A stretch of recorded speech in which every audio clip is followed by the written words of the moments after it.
leadership. This past 3-4 days has spoken volumes to us, whether we know it or not, about leadership.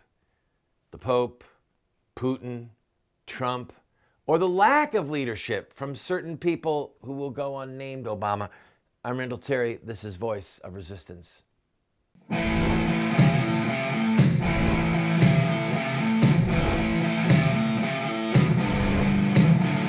Those who forsake the law praise the wicked. Those who uphold the law resist them. Welcome to the Voice of Resistance. Here's your host, Randall Terry. The Pope is back in Rome, and I'm going to leave it to you to discern, to determine the impact of the papal visit. Clearly, you can see from this footage, the Pope baby, and the Pope kissing babies, and the throngs of people in Philadelphia. His visit here was widely covered by the media. I was surprised at the amount of coverage, amount of live coverage that Fox gave. It was incredible. I leave it to you. There are very strong positives. There are some very significant concerns that many Roman Catholics have. And it's about prioritization, okay? It's about prioritization. And I get that the Pope is trying to bring people back into the Catholic Church to kind of put a more kind, more merciful face on the church. But the question that a lot of people have is, at what cost? So I'll leave it at that. If you want to see some just glowing reports, you can find them all over the web. If you want to see a very intense critique, Judge Napolitano, the guy who's the Fox News analyst, he wrote, I didn't even know he was Catholic. He wrote a blistering article about priorities, So I can tell you this, that in the in the Catechism of the Church, it lists 4 sins that cry to heaven. Okay, and these come from the scriptures. 4 sins that cry to heaven: the shedding of innocent blood, murder; homosexuality, from Sodom and Gomorrah; mistreatment of orphans and widows; and withholding a laborer's just wages. Okay, those are the 4 sins that cry for vengeance. And our country is entrenched in 2 of them. In 2 of these sins, we are now entrenched. These are sins that cry out to heaven for judgment, for vengeance. And the Lord is slow to anger, plenteous in mercy, as the scripture says. But he does reach a point. We see it in the book of Judges. We see it in the books of 1st and 2nd Samuel. We can see it all the way through the historical books of the Old Testament, and particularly we see it in the prophetic books of the Old Testament. Read Jeremiah, read Ezekiel, and read them as you read the reports of the destruction of Jerusalem and the destruction of the temple. These are not small deals. And in Manasseh's day, King Manasseh, he shed innocent blood. He participated in child sacrifice, and for decades, literally for decades. So for decades, the Jews were murdering their own babies, like we are now in America, and like we've been doing for decades. And God's wrath didn't come down upon them the first day. Didn't come on them the first week or the first year. Didn't even come down on them in the first decade. But it came. It came. And so the Pope has said that he's maybe quoted out of context, but he's made the comment that the church is too obsessed with child killing, contraception, and homosexual marriage. And maybe there is an obsession with some people, but maybe we're obsessed because we should be. If I was living in, say, Germany, and I knew that Jews were being carted away to concentration camps, I'd be obsessed about it. If I was living in occupied Holland, and I knew that Jews and Christians were being rounded up and taken to concentration camps, I would be obsessed about it. So I'm going to take a break. When we come back, talk about Putin, talk about Obama, talk about Boehner, talk about McConnell, Talk about you and what you can do to be the salt of the earth, the light of the world, the weaponry in the hand of God to bring about true change, true justice, true reform. This show is not only for people to sit there in their big old chair and say, honey, bring me another drink. Randall's on. It's not just that. It's so that you, when you get out of your chair, are a force to be reckoned with, intellectually, verbally, politically, culturally, theologically. Can I think of any more words that end with ly? All right, I'll take a break and I'll be back quickly, rapidly.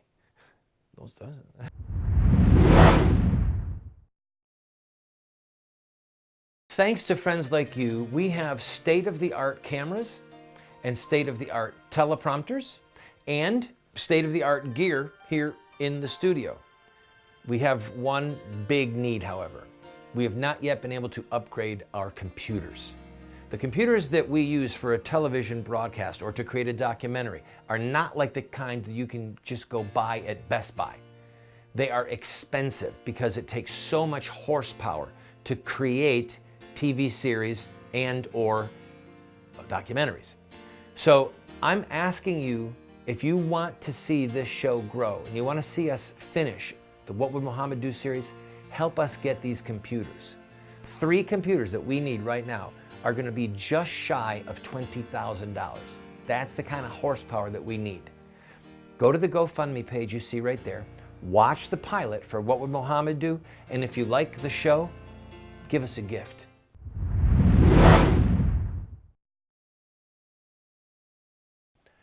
I encourage you to read this book on leadership by Hyde. I don't remember his last name. Just put the image of the book up.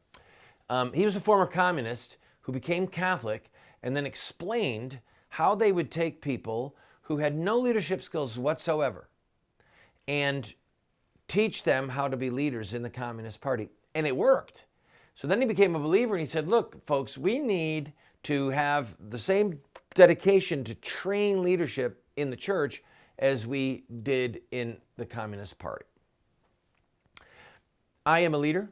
Other people watching this are leaders. A leader, there's so many great definitions. One of my favorites is a leader is someone who gets people to do what they don't want to do and they enjoy doing it. A leader is someone who gets people to do what they don't want to do and they enjoy doing it. And another thing is that a leader is one step ahead of the people. 2 steps ahead is a prophet. 3 steps ahead is a martyr. And if you're taking if you're out there doing something and no one's following you, you're just a man taking a walk. Leadership is getting people to do something. And it's not just think something. You can be an intellectual leader, but with philosophy and with theology, there's almost always a corresponding action or duty or a requirement of the person who has the knowledge. I mean, Jesus said this, too much is given, much is required. So if I speak really well about child killing and I can show when the heart begins to beat and all these different things, but at the end of the day, people just sit there and go, wow, yep, that's a baby. Yep, you're right, absolutely a baby. I'm pro-life. Baby, man, that's murder. Killing that baby's murder. I'm a baby. Okay, thanks, Randall. That was great. Let's go up. Anyone want to go out for wings? If there's no corresponding action, then the intellectual leadership or the framing of the mind is of very little use. In fact, it can be a danger to people. Because if they think that the sum total of their duty has been accomplished by something that they know, they're deluded, they're deceived, and they actually become a part of the problem. They become a part of the inertia, the inability to move. So if you did learn all about babies, what's the corresponding action? Well, I've got to fight to save human lives now, and I've got to fight to make it a crime to kill babies in the future.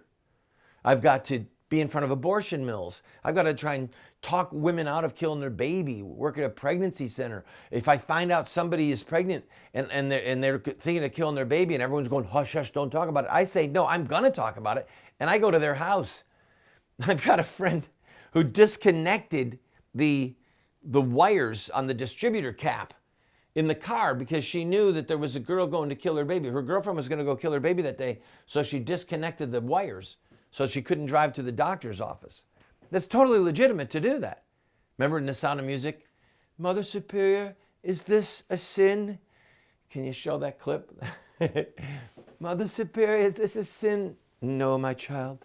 So anyway, this program is committed to not just telling the truth, calling balls and strikes, discussing issues from a Christian perspective, but part of what I want to do is to lead you out of your comfort zone, to lead you out of the ghetto, the safety zone of the four square walls of your church, and to see you in the fight, whether it's on the street doing protests or press conferences, or whether it's running for office or helping someone else get elected, or becoming a lawyer so that you can fight in the judicial realm. Name it, you name it. Becoming a journalist so that you can be a good reporter and use your voice to form public debate and tell the truth and expose lies. I don't know, see what's on your heart. I'll say this. This is a very long rabbit trail, but this will prove my point. Most of us in the evangelical world, at least, most people in the evangelical world have gone to services where there's an altar call, okay? Many times there's an altar call for people to go into full-time ministry, the pastorate or the mission field, maybe music ministry, right?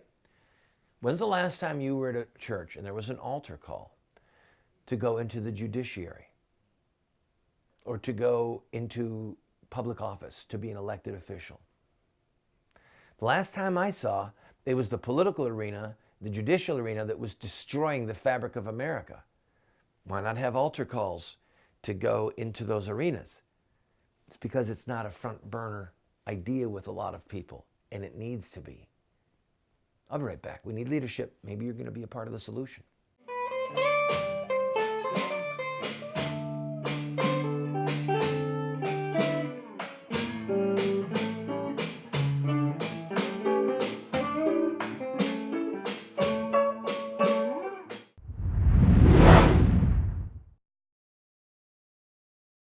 Christians must be involved in government, period. If Christians weren't involved in government, we would not have a United States of America. And there have been brilliant Christian minds over the centuries, such as John Locke, who is called the philosopher of American liberty. He was quoted by Clarence Thomas in his recent dissent on the homosexual marriage decision. If we don't understand John Locke, we don't understand the founding of America. I want to send you this book and my book, The Sword, subtitled The Blessing of Righteous Government and The Overthrow of Tyrants. I want to send you these two books for a gift of whatever you can afford. Pay the $8 shipping and handling, which does not cover our costs, and then give a gift of whatever size you want, and we'll send you these books. If you cannot afford anything but the $8, can't even afford that, write us a note, and we'll send them to you for free. I want you to have these books so that you can be better equipped to fight in the political arena. Come on, order them today.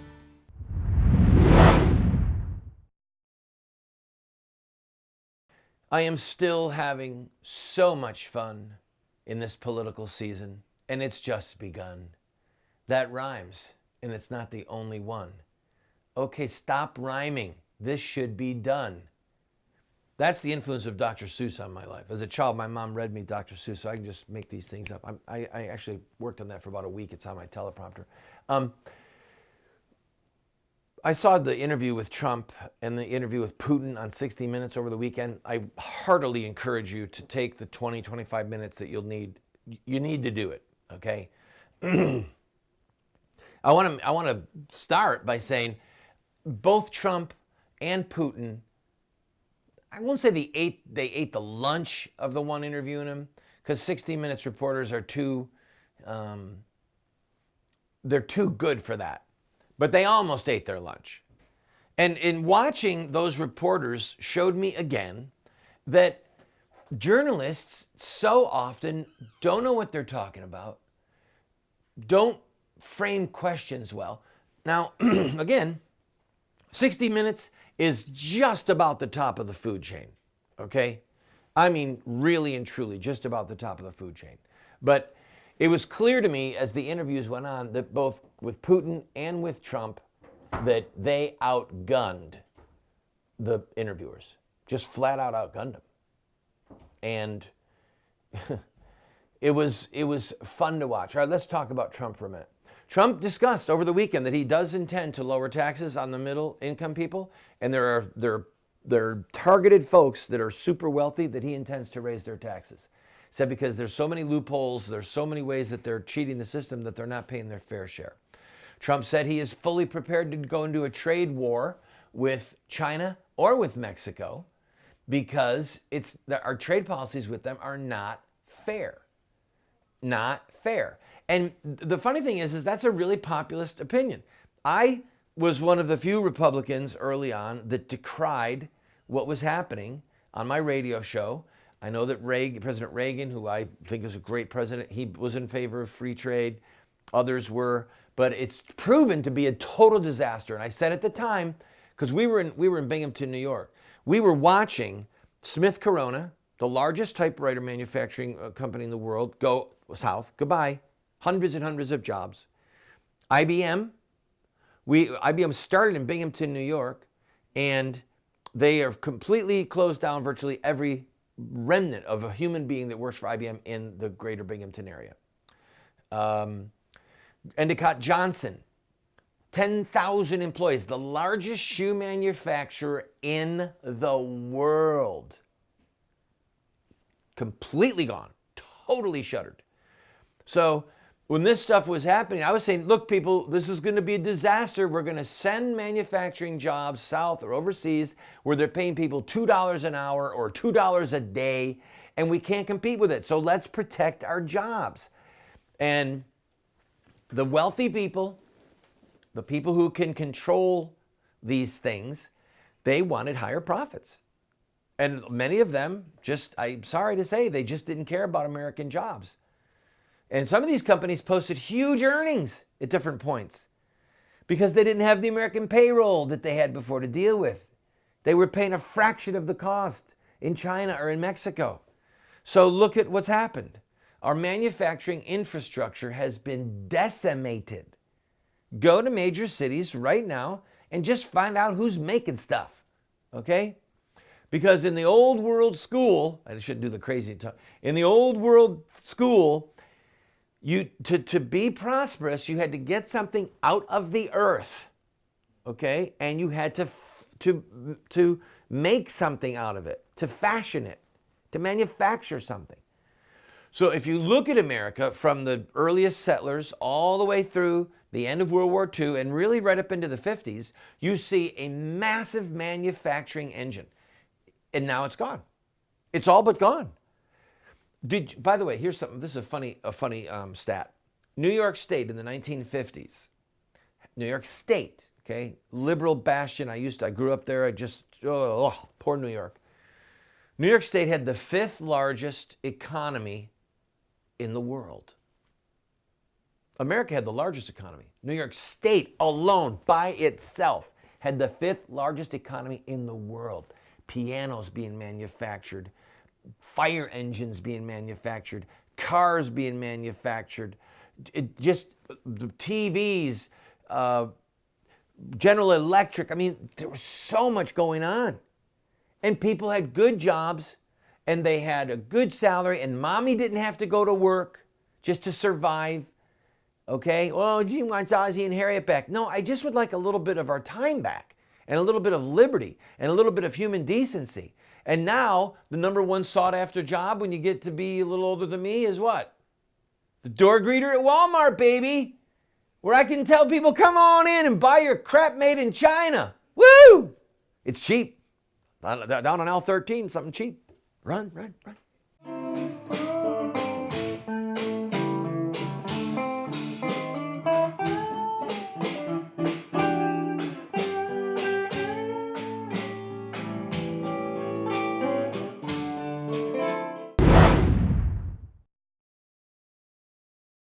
Friend, this TV show represents a mission.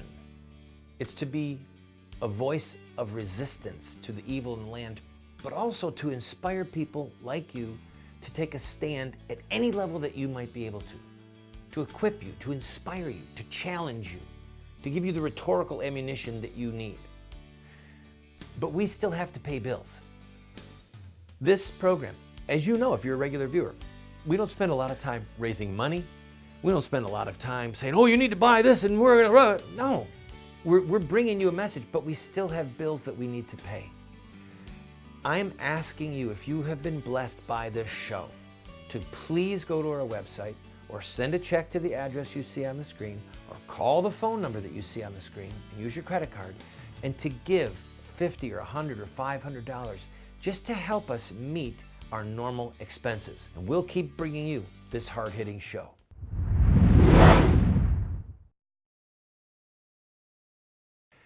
Well, I'm sorry I went on that big long rabbit trail.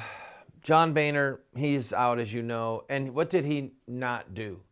He didn't lead. And you know, I gotta qualify that. When you retreat, it is still leadership. You're just leading people away from the front. You're leading people away from the critical battles. And that's what John Boehner made a career of doing. Getting people into a room, right? Got control of the house. And then what? Oh, hey, run away. Run away, run away. Brave, brave Sir Robin. You know, run away. It's leadership. It's just leadership in the wrong direction. And it's leadership by default, leadership by fear. That's the kind of leadership that Obama's bringing. I think Obama knows exactly what he's doing when he interjects himself in Ferguson, Missouri. And then all hell breaks loose. And then he rings his hand. No, he wanted it to break loose. They have an agenda. They're leading with what he's doing by not fighting ISIS. He knows he's not fighting them. Obama knows he's not fighting ISIS. And now these crazy reports are coming out that we tried to get thousands of people that we were going to train, the moderate Muslims, and it's down to under 50. No, the one report said 9 graduated, one trainer and 1 graduate. And all those other weapons that we gave them, guess where they went? ISIS. They were whisked off. This is exactly what I said was going to happen when McCain had this lame brain idea. Is you cannot trust these people. They are committed to Islam first, not second, first. And they're not going to kill each other because it's the one sin that lands them in hell. All right? It makes them an apostate. It makes a Muslim an apostate Muslim who's bound for hell if they murder another Muslim. And in war, if it's not a just war, then it's considered murder. Okay? And these foolish people at the Pentagon, following the lead of John McCain and others, didn't do their homework. How can you possibly think that you're going to fight them and not know what they believe and not know their ideology? Listen, by the way, tomorrow night and the next night, we've got a special for you. We're going to give you the first 2 episodes. We're going to show you the first 2 episodes. They're 90% done. First 2 episodes of What Will Muhammad Do? Lone Wolves, ISIS, and Islam Explained to the West. You're going to want to watch those. Don't miss them. And then pray for us, okay? And help us finish this project. All right, let's finish up just with a thought or two about Putin and Trump. Trump did a great job. And he, as I mentioned before, he talked about, here's we're going to lower taxes, here's we're going to bring taxes up. And yes, we're taking people out of the country. It's going to be humanely done, but they're leaving. And if they're doing well here, we'll get them out, and then we'll bring them back quickly. But they're leaving because they're illegal immigrants. We're going to build a wall. He's not backing down. That's leadership, and that's part of why people are gravitating toward him. He said, we're going to overturn Obamacare. And we're going to replace it, and everyone's going to be covered. And it was like, what? And he said, well, it's going to be a hybrid, or he didn't say the word hybrid, so it's going to involve the private sector. And he was short on details, but it's going to get people's attention, believe me. Then let's quick go to Putin. Putin's sending airplanes, advisors, hardware to Syria, not really to prop up Assad as much as to destroy ISIS, because there are 2,000 Russian or former Soviet state satellites warriors that have left Russia to fight with ISIS. And Putin says, look, they're going to come back. And we don't want them coming back. We'd rather go deal with them there. So we're going to go and fight them, and we're going to destroy them there. And then Assad needs to get it right with his people. All of that to say, Putin looked like a leader and made Obama just seem embarrassing. I got to go.